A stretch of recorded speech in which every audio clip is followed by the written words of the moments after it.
मेरे प्यारे दोस्तों, कैसे हैं आप सभी। मुझे आशा है आप सभी अच्छे होंगे, ठीक होंगे, मजे में होंगे। आज हम लोग सीखने वाले हैं विलोपन विधि को, और आज हम लोग विलोपन विधि को बहुत अच्छे तरीके से सीखेंगे और समझने का प्रयास करेंगे। ये क्लास 10th में है विलोपन विधि के बारे में, और वहीं पे आप लोगों को एग्जाम में ही पूछा जाता है कि कोई समीकरण दे दिया जाता है और उससे कहा जाता है कि विलोपन विधि से सॉल्व कीजिए, प्रतिस्थापन विधि से सॉल्व कीजिए। और अगर आप सभी हमारे सारे वीडियो देखते होंगे तो आप सभी को अच्छे तरीके से पता होगा कि आप लोगों को गुरुजी बहुत और बता चुके हैं विलोपन विधि के बारे में। तो चलिए हम लोग सीखते हैं और समझने का प्रयास करते हैं। आज इस वीडियो में हम लोग पूरा वीडियो अगर वॉच कीजिएगा तो आप लोग यकीन मानिए आज इस वीडियो में आप लोग को विलोपन विधि कहीं से कोई दिक्कत नहीं होगा। आज के बाद आप लोग विलोपन विधि को अच्छे तरीके से सीख कर समझ जाइएगा, क्योंकि ये एग्जाम में पूछा जाता है। तो बहुत इंपॉर्टेंट ये वीडियो होने वाला है आप लोगों के लिए। तो चलिए हम लोग करते हैं विलोपन विधि को। देखिए, पहला क्वेश्चन मैंने आप लोगों के लिए लिया है 2x + 5y = 1। उसके बाद दूसरा समीकरण आप लोगों का है 2x + 3y = 3। ये दोनों समीकरणों को हम लोगों को क्या करना है, तो विलोपन विधि के माध्यम से सॉल्व करना है। तो चलिए यहाँ से हम लोग करते हैं इसका हल।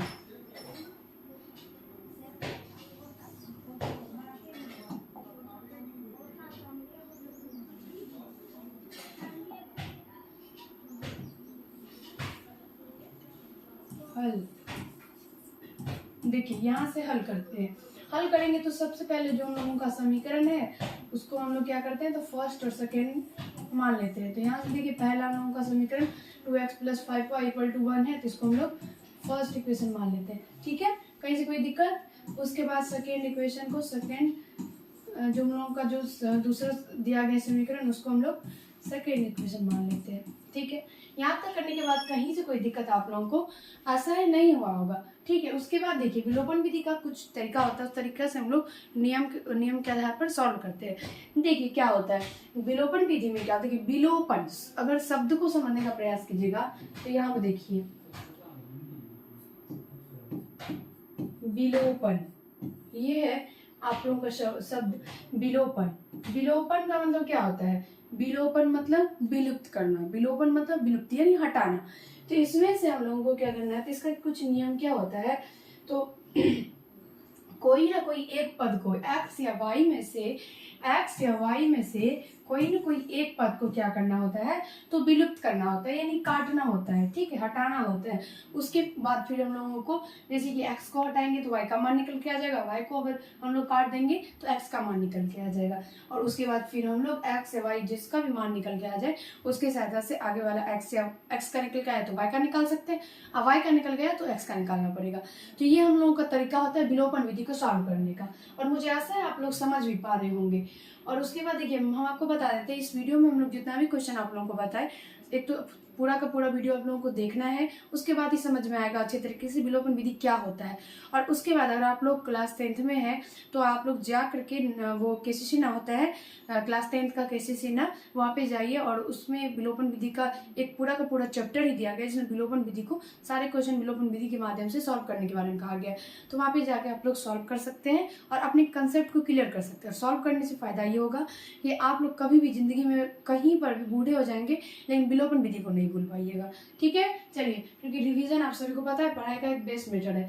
अब यहाँ से देखिए, तो यहाँ पर हम लोग देखें, और आप सभी को ये बात पता होना चाहिए कि विलुप्त करना है, लेकिन विलुप्त हम लोग तभी कर सकते हैं जब जो है जो चर का जो मान होगा, जैसे कि मान लीजिए x को विलुप्त करना है तो x का जो है वो चर का जो मान होगा वो भी समान होना चाहिए, यानी x और x होना चाहिए दोनों साइड। उसके बाद अचर जो है वो भी समान होना चाहिए, कि यहाँ पे 2 तो यहाँ पर भी 2, यहाँ पर 3 तो यहाँ पर 3, यहाँ पे 4 तो यहाँ पर 4 होना चाहिए। उसके बाद सभी को पता है कि क्या और क्या एक कैसे काट कैसे हम लोग सकते हैं, तो चिन्ह अलग अलग होना चाहिए, एक में माइनस और एक में प्लस होना चाहिए, तभी ये कटेगा, नहीं तो नहीं कटेगा। ठीक है, मुझे ऐसा ही समझ पा रहे हैं। अब हम लोग अपने समीकरण पे आते हैं।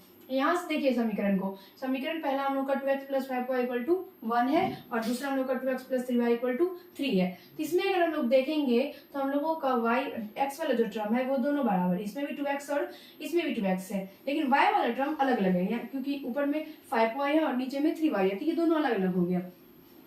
तो x जो है ये दोनों समान है, तो ये दोनों को हम लोग कोशिश करेंगे तो काट सकते हैं। अब देखिए कोशिश में क्या करना होगा, यहाँ पे हम लोग लिखेंगे समीकरण फर्स्ट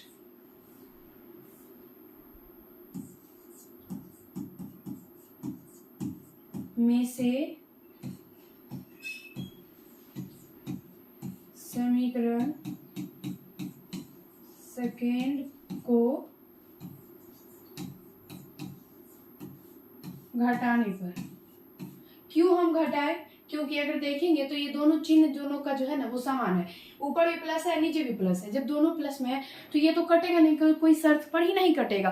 तो इसलिए क्या करना पड़ेगा, तो दोनों को घटा देंगे। और आप सभी को पता है कि अलजेब्रा का जो घटाव होता है उसमें क्या होता है, तो घटाते जब हम लोग है तब चिन्ह को चेंज करते हैं। अलजेब्रा के घटाव में चिन्ह को चेंज करते हैं। तो जब हम लोग इसको घटाएंगे तब क्या हो जाएगा, तो इसका चिन्ह चेंज हो जाएगा। तो ऊपर वाला प्लस और नीचे वाला माइनस हो जाएगा। उसके बाद फिर ये कट जाएगा।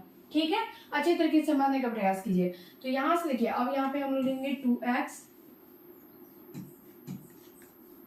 प्लस 3y इक्वल टू 1, और सेकेंड समीकरण क्या है, 2x plus 3y equal to 3।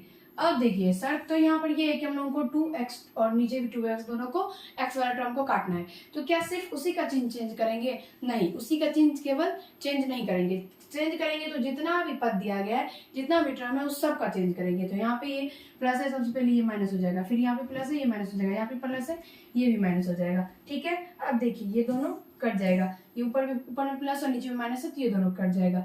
उसके बाद यहाँ पर 5y और नीचे में माइनस में 3y है। अब देखिए चिन्ह चेंज करने के बाद क्या हो जाता है, जो उसका पहले वाला चिन्ह था वो उसका कोई भी मान्यता नहीं रहता है, यानी वो हट जाता है। और फिर हम लोग जैसे चिन्ह चेंज करते, जैसे कि यहाँ पे देखिए प्लस था और हमने माइनस दिया, तो अब ये जो है ये माइनस 3y हो गया। प्लस 3y जो था वो भूल जाइए, अब यहाँ पे माइनस 3y हो गया। तो यहाँ से प्लस 5y में से माइनस 3y जब जाएगा तो ये क्या हो जाएगा, प्लस 2y। और यहाँ पे जो है ये घटाएंगे तो ये हो जाएगा -2। -3 में से 1 जाएगा तो -2 हो जाएगा। ठीक है, अब यहाँ से हम लोग आगे का सॉल्व करते हैं। देखिए अब यहाँ से y का मान निकालेंगे, तो ये जो -2 है और ये जो 2 है इधर आ जाएगा, क्योंकि गुना में है, उधर जाएगा तो ये भाग हो जाएगा। और यहाँ से ये y का जो मान है ये कट के -1 निकल के आ जाएगा। ठीक है, यहाँ तक समझ में आया? उससे आगे फिर क्या करना है, देखिए y का मान तो अब निकल चुका है। अब यहाँ से y का मान निकालने के बाद हम लोगों को क्या करना है, तो x का भी मान निकालना है। ठीक है, और देखिए विलोपन विधि से जब हम सॉल्व करते हैं तो आप सभी को एक बात पता ही होगा कि विलोपन विधि सॉल्व करके हम लोग x और y का मान निकालते हैं। ठीक है, अब देखिए यहाँ से फिर हम लोग रखते हैं y का मान, समीकरण फर्स्ट या सेकंड आप लोग किसी में भी रख सकते हैं। y का मान समीकरण फर्स्ट में रखने पर y का मान जो है समीकरण फर्स्ट में रखेंगे। और समीकरण फर्स्ट आप लोगों का ये रहा और यहाँ पर ये रहा। समीकरण फर्स्ट देखिए क्या है, 2x plus 5y equal to 1। अब यहाँ से देखिए 2x प्लस 5 गुना y का मान क्या है, यहाँ से -1 इक्वल टू 1। ठीक है, फिर यहाँ से देखिए 2x प्लस 5 को जो -1 से गुना करेंगे तो क्या होगा, ये हो जाएगा -5 इक्वल टू 1। फिर यहाँ से 2x इक्वल टू 1 प्लस 5, क्योंकि ये प्लस में उधर जाएगा तो ये माइनस हो जाएगा। तो यहाँ से 2x इक्वल टू 6, और फिर यहाँ से x का मान जो है वो 6/2 निकल के आ जाएगा। और इसको जब काट देंगे तो ये हो जाएगा 3। तो यहाँ से जो x का जो मान है वो क्या निकल के आ जाएगा, x का मान देख सकते हैं 3 निकल के आ गया। तो सिंपल से है, यहाँ से लिख देंगे हम लोग, अतः x इक्वल टू 3 और y इक्वल टू -1, और ये इसका आंसर निकल के तैयार है। मेरे प्यारे दोस्तों, मुझे आशा है आप लोगों को समझ में आ रहा होगा, दिक्कत समस्या नहीं हुआ होगा। तो फटाक से इसको नोट कीजिए, फिर और आगे क्वेश्चन है उसको भी हम लोग सॉल्व करेंगे और समझने का प्रयास कीजिए। और आप लोग, मुझे आशा है कि उतारने का कोई काम ही नहीं होगा, क्योंकि आप लोगों को इतना अच्छे से मैंने बताया कि आप लोगों को समझ में आ गया होगा। बस समझिए, कोई भी मैथ का क्वेश्चन है तो उसको समझना चाहिए। ठीक है, छापने में विश्वास मत रखिए। आगे चलिए, एक क्वेश्चन और आप लोग के लिए, उसको भी समझिए और उसके बाद क्वेश्चन में जाके सारे क्वेश्चन को सॉल्व कर लीजिएगा। तो यहाँ से फिर देखिए हल करते हैं। हल करने का मतलब सीधा बात है कि सबसे पहले हम लोग फर्स्ट और सेकेंड इक्वेशन मान लेंगे, फर्स्ट इक्वेशन, और उसके बाद यहाँ से 2x minus 2y equal to 2 को सेकेंड इक्वेशन। ठीक है, यहाँ तक करने के बाद अब देखना है इसमें कि कौन सा टर्म मिल रहा है और कौन कौन से टर्म को यहाँ पे हम लोग विलुप्त कर सकते हैं, काट सकते हैं। ठीक है, तो यहाँ पे देखेंगे अगर आप लोग तो हमारा कोई भी x और y में से कोई भी टर्म दोनों समीकरण में से सेम नहीं है, यानी मिल नहीं रहा है। तो अब हम लोग क्या करेंगे, तो यहाँ पर अगर हम चाहेंगे तो कुछ ना कुछ तो कर ही लेंगे, क्योंकि बस यहाँ पे हम लोगों को समीकरण दिया गया है और कहा गया है कि इसका जो है हम लोगों को x और y का मान चाहिए, तो कैसे भी करके निकालना है। तो यहाँ पे हम लोग क्या कर सकते हैं, कोई ना कोई जुगाड़ लगाना पड़ेगा। अगर हम बात करें यहाँ पर, देखिए सबसे पहले लिखते हैं फिर समझाएंगे, और अगर लिख देंगे आप पढ़ लीजिएगा तो इसे ही समझ में आ जाएगा। ठीक है, देखिए समीकरण सेकेंड में 2 से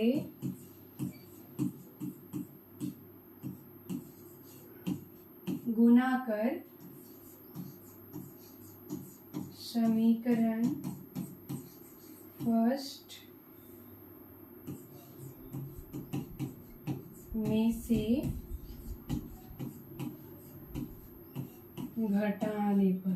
ठीक है, अब पढ़िए समीकरण सेकेंड में 2 से गुना कर, समीकरण सेकेंड ये रहा, इसमें 2 से गुना करेंगे, 2 से गुना करेंगे तो क्या होगा, ये होगा जब यहाँ पे देखिए 2 दूना 4x हो जाएगा, ये तो 4x हो जाएगा, 4x हो जाएगा। तो ये x वाला टर्म फिर भी नहीं मिल रहा, कोई बात नहीं, आगे बढ़िए। आगे बढ़ने पर यहाँ पर 2 से गुना करेंगे 2 में, तो ये 4y हो जाएगा, सॉरी यहाँ पे जोड़ने पर होगा। ठीक है, 4y हो जाएगा, और 4y जैसी होगा तो ये क्या हो जाएगा, ये दोनों टर्म तो मिल गया y वाला, तो और y वाला टर्म मिल जाने के बाद क्या हो जाएगा, ये ऊपर प्लस में और नीचे माइनस में, तो ये दोनों कट हो जाएगा। अब बोलेंगे जब आप घटाने पर लिखे थे जोड़ने पर क्यों लिख दिए, अगर हम लोग घटाएंगे बाबू तो क्या होगा, यहाँ पे माइनस है तो वो क्या हो जाएगा, फिर प्लस हो जाएगा, और जब प्लस हो जाएगा तो फिर हम लोग प्लस प्लस तो काट नहीं सकते। हमारा जो पूर्वज जो हम लोग पहला वाला स्थिति है वो बिल्कुल ठीक है, ऊपर प्लस और नीचे माइनस है, तो ये दोनों आराम से कटेगा। तो इसीलिए हम लोग क्या करेंगे, तो इसको जोड़ देंगे। ठीक है, अब यहाँ से देखिए समीकरण 3x plus 4y equal to 10, और नीचे गुना करेंगे कितना, 2 से, तो सारे पद में गुना करेंगे, तो यहाँ से 4x plus minus 4y equal to, यहाँ पर ये क्या हो जाएगा 4, 2 को 2 से गुना करने पर 4 हो जाएगा। और हम लोग जोड़ रहे हैं तो इसका चिन्ह चेंज नहीं करेंगे, जोड़ने पर चिन्ह चेंज नहीं होता है, और ये दोनों कट जाएगा, दोनों प्लस और माइनस में, तो ये कटेगा। फिर यहाँ से ये 7x हो जाएगा, और यहाँ से ये हो जाएगा 40। अब यहाँ से हम लोग x का मान निकालेंगे, x का मान हो जाएगा 14 बाय, यहाँ पे क्या है, ये 7 है, गुना में इधर आ जाएगा तो ये भाग हो जाएगा, और यहाँ से फिर x का वैल्यू 2 निकल के आ जाएगा, ये कटेगा, 7 2 जा 14, तो यहाँ से 2 निकल के आ जाएगा। अब यहाँ से x का वैल्यू निकल के आ गया, तो x का मान किसी ना किसी समीकरण में 1 या 2 कोई भी समीकरण में रख के आप लोग y का मान निकाल सकते हैं। तो यहाँ से हम रखते हैं x का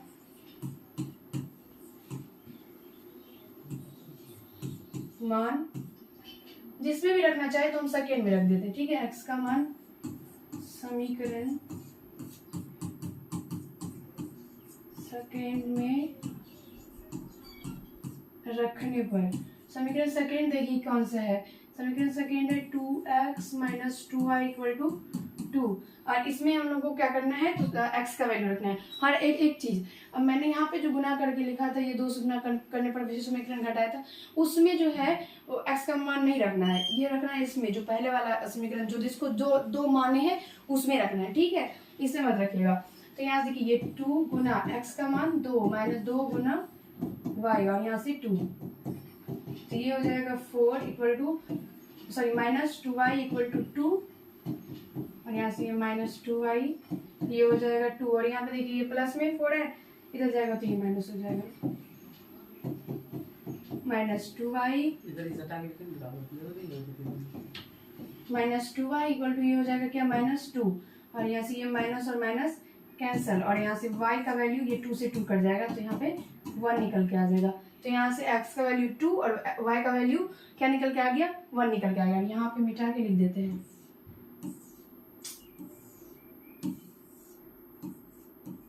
अतः x का मान क्या है 2 और y का मान क्या है 1, यही दोनों इसका आंसर हो जाएगा।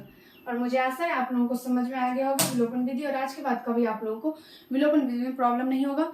और आप लोगों को और अच्छे तरीके से इसको समझना है तो आप लोग के बुक्स में विलोपन विधि को सॉल्व कर सकते हैं। पूरा पूरा एक चैप्टर ही दिया गया इसमें सारा विलोपन विधि का क्वेश्चन है, तो वहां से सॉल्व कर लेंगे तो फिर कभी आप लोगों को दिक्कत नहीं होगा, कभी भूल नहीं पाएगा कि विलोपन विधि क्या होता है नहीं होता है, वहां से आके सॉल्व कर सकते हैं आप लोग।